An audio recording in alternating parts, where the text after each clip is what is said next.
વંદે માતરમ બાળકો, કેમ છો બધા? મજામાં ને? તમે તો હવે જુનિયર કેજીમાં આવી ગયા. તો આજે શીખવાનો છે આપણે અંગ્રેજી વિષય. અંગ્રેજી વિષયમાં ભાગ 1.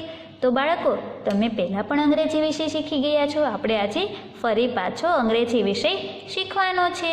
તો બાળકો, આ આપણી અંગ્રેજીની ચોપડી છે. કેટલી સરસ આપેલી છે. હવે તો તમને ખ્યાલ જ હશે આપણી અંગ્રેજીની ચોપડી કેવી છે. તો બધાએ અંગ્રેજીની ચોપડી કાઢી? સરસ બાળકો. તો હવે આપણે અંગ્રેજીની ચોપડીમાં પાના નંબર 16 કાઢીશું. તો બધા જ બાળકો મારી સાથે પાના નંબર 16 કાઢો. તો બાળકો, આ છે આપણું પાના નંબર 16. એટલું સરસ મજાનું ચિત્ર આપેલું હોય અને આવા સરસ મજાના ખાના આપેલા હોય એ પાના નંબર 16 છે.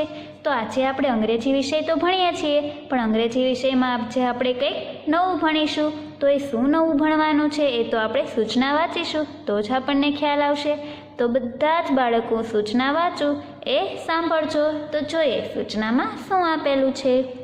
આમાં લખ્યું છે, ટપકા જોડી આલ્ફાબેટ પૂર્ણ કરો અને લખો. અરે, આમાં તો એવું કહ્યું કે તમે આમાં આપેલા ટપકા જોડો અને આલ્ફાબેટ પૂર્ણ કરો અને આલ્ફાબેટ લખો. તો બાળકો, આપણે પહેલાં પણ આલ્ફાબેટ શીખી ગયા. આપણે શીખ્યા આલ્ફાબેટ A અને આલ્ફાબેટ B. હવે આપણે શીખવાનો છે આલ્ફાબેટ C. તો જો બાળકો, અહીં એક સરસ મજાનું ચોરસ ખાનું આપેલું છે. એ 4 લાઇનનું છે ને બાળકો? તો જો બાળકો, અહીંયા આલ્ફાબેટ આ C આપેલો છે. આ આલ્ફાબેટ C પહેલાં અને બીજા ખાનામાં જ લખેલો છે.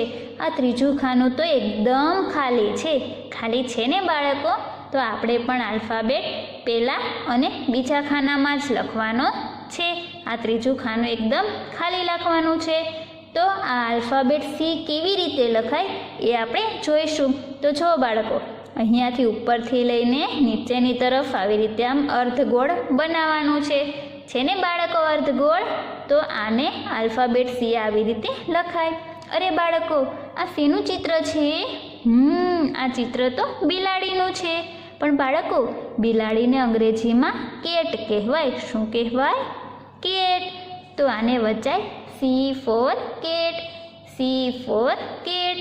C for cat. Very good બાળકો. હવે બાળકો, બાજુમાં એવા સરસ મજાના એક જ સરખા ટપકા દેખાય છે. આ ટપકા આપણે જોડીશું એટલે આપણો આલ્ફાબેટ C બની જશે. હવે આપણે અહીંયા ઉપર વાંચીએ. આ શું લખેલું છે? આ તો લખેલું છે 10 વાર ઘૂંટો. તો આ જે ટપકા આપેલા છે આપણે જોડવાના છે અને આલ્ફાબેટ C બને એને 10 વાર ઘૂંટવાનો છે. તો પહેલાં બાળકો, હું ટપકા જોડું એ તમે બધા જોજો હને. તો જો બાળક, પહેલાં અહીંયાથી પેન્સિલ લેવાની, આવી રીતે ટપકા ઉપર પેન્સિલ ચલાવવાની, ઉપરથી લઈ આવવાની નીચેની તરફ, આવી જ રીતે. સરસ બાળકો. તો આ બની ગયો આપણો આલ્ફાબેટ C.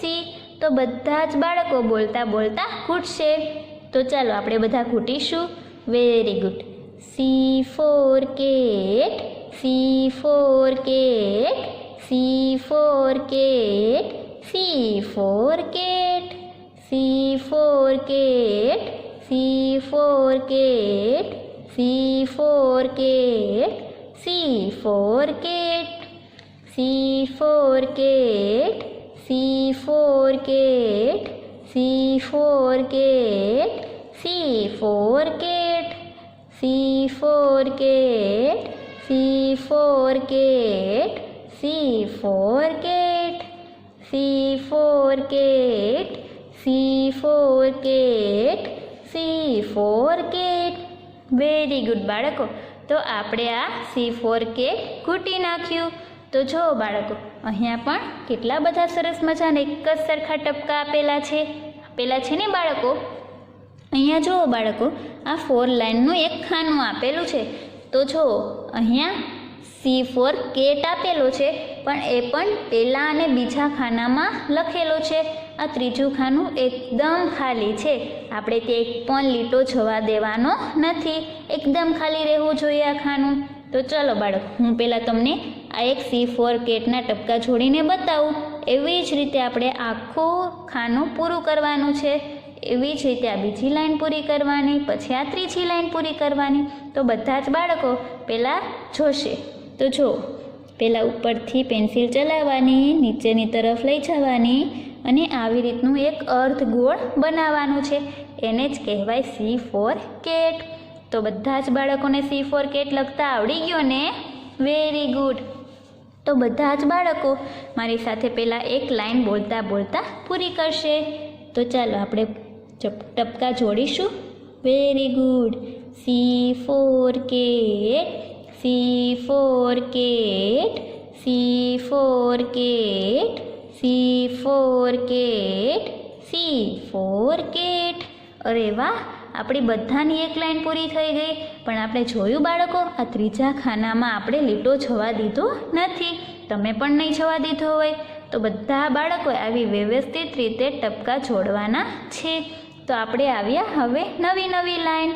Very good. તો ચાલો બધા આ લાઈનના ટપકા પણ જોડશે અને બોલશે C4 cat, C4 cat, C4 cat, C4 cat, C4 cat, C4 cat.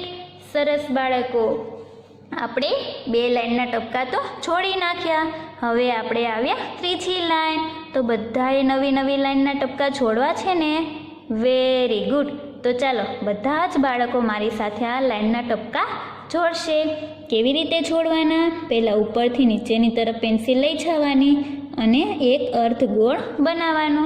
એટલે બની જાય આપણો C4 cat alphabet. Very good.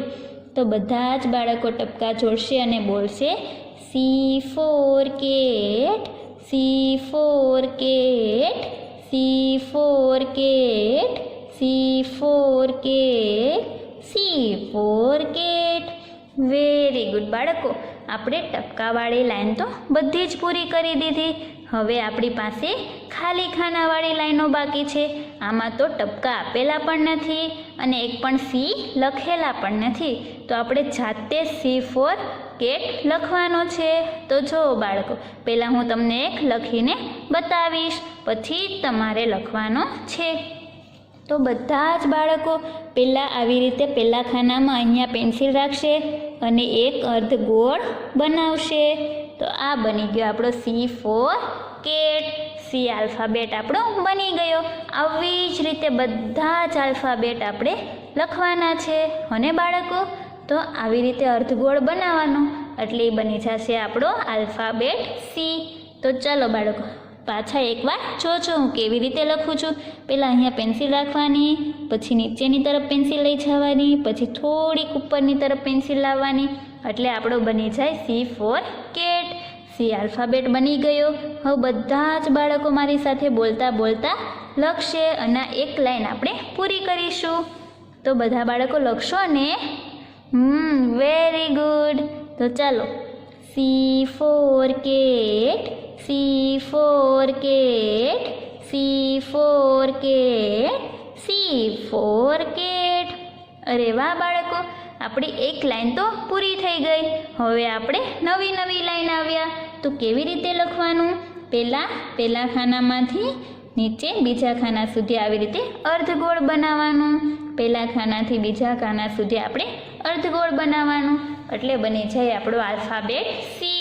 સરસ બાળકો, તો આપણે આ લાઈન પણ પૂરી કરીશું અને આલ્ફાબેટ C લખીશું.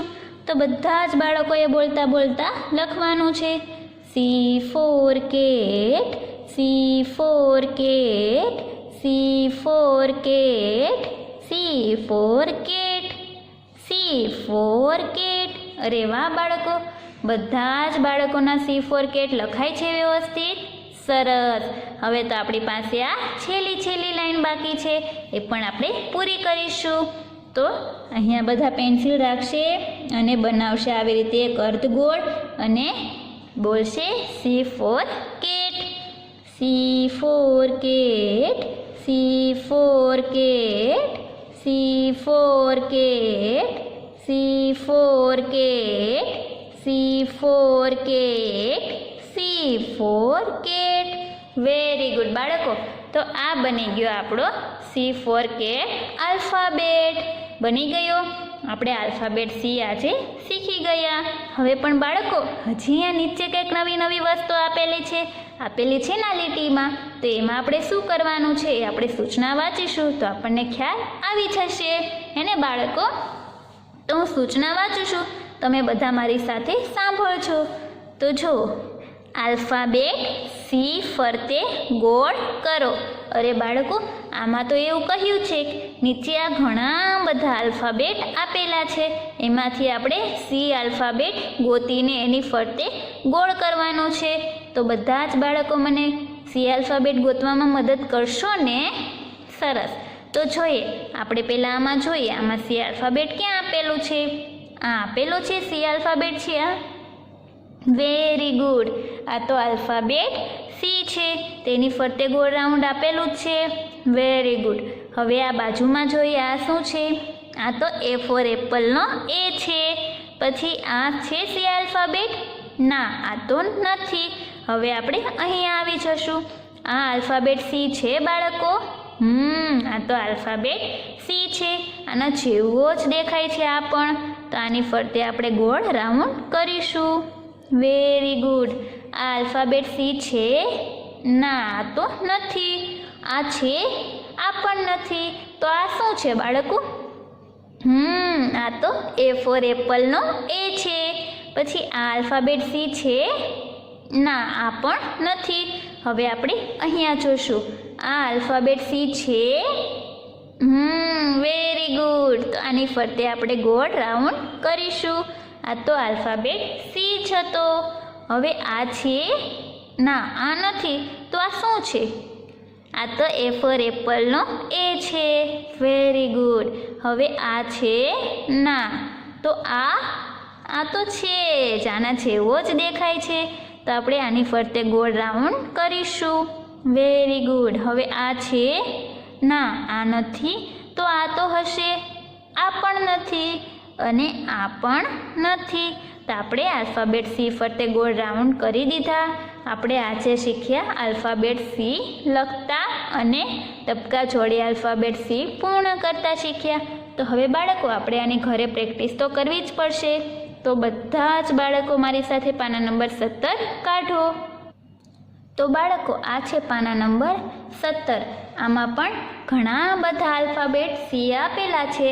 પણ બાળકો, આપણે હમણાં શીખ્યા સી ફોર કેટ, પણ આમાં તો એક સરસ મજાનું ચિત્ર આપેલું છે.